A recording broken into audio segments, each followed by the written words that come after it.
killed 2 other people. You gotta believe that something was missed. He was following her. Witnessed the homicide. Keep digging till you find something. She didn't give up, and I won't either. If there is one word that seems to define Chicago PD Season 13 Episode 10 next week, it may very well be messy, and that is especially true for Torres. Titled Faith, this episode appears set to push Torres into some deeply complicated and morally delicate territory. When it comes to undercover work, he has always been one of the unit's strongest assets. His background, instincts, and ability to blend into dangerous environments give him an edge that few others have. At the same time, though, that same strength has often been his weakness. Torres has a tendency to go too far, stay too long, and internalize situations that most people would never survive emotionally.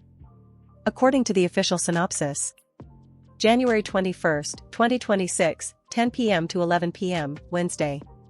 Torres investigates the conspiracy surrounding the Morgan case, leading intelligence into a tangled web of secrets. TV14.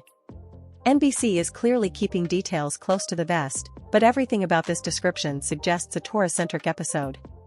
Conspiracies, secrets, and a case with roots that go deeper than expected are exactly the kinds of stories where Chicago PD thrives, and where Torres tends to lose the safety net that the rest of the team provides.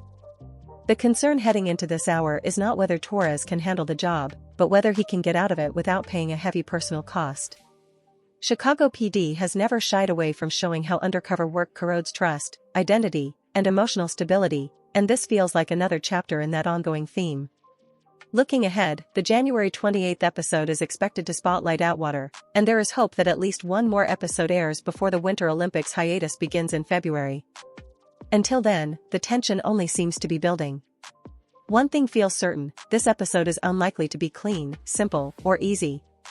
Chicago PD rarely is, and that intensity is exactly why it continues to work after all these years. What are you hoping to see from Torres in Chicago PD Season 13 Episode 10?